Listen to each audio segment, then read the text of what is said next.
सर्वदा भारतं कर्म भूमिश्च ज्ञान भूमिश्च सर्वदा शांती सौख्य प्रदम लोके नमो भारत मातरम. अर्थात भारत ही कर्मभूमी आणि ज्ञानभूमी आहे.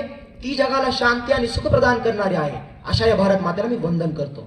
नमस्कार सन्माननीय मुख्याध्यापक, शिक्षक वृंद आणि माझ्या सर्व प्रिय मित्रांनो.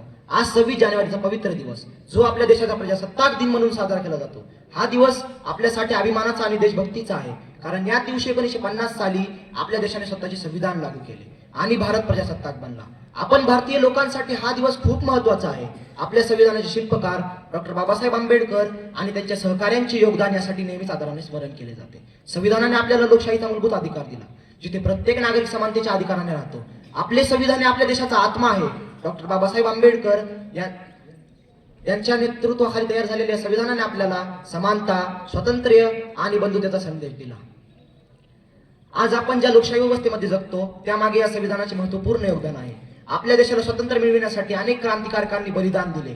भगतसिंग, चंद्रशेखर आझाद, नेताजी सुभाषचंद्र बोस, झाशीची राणी लक्ष्मीबाई यांसारख्या वीरांनी आपले प्राण दिले. आपल्याला आज जे स्वातंत्र्य उपभोगायला मिळत आहे ते त्यांच्यामुळेच. आपण त्यांच्या बलिदानाचे नेहमी स्मरण ठेवले पाहिजे. आपला देश विविधतेने नटलेला आहे.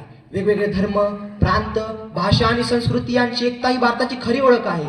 विविधतेत एकता ही संकल्पना आपण जगाला दाखवून दिली आहे.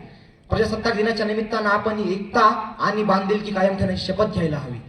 आज आपण विज्ञान, तंत्रज्ञान आणि शिक्षण या क्षेत्रांमध्ये प्रगती करत आहोत, परंतु आपल्याला अजून खूप काही साध्य करायचे आहे. आपल्याला गरिबी, अशिक्षण आणि भ्रष्टाचार यांसारख्या अडचणींवर मात करून एक सशक्त आणि आत्मनिर्भर भारत घडवायचा आहे.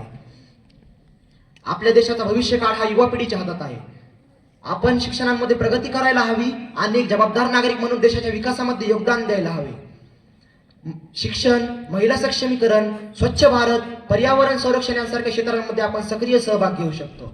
आजच्या काळात आपल्याला आपला भारत आत्मनिर्भर आणि सशक्त बनवायचा आहे.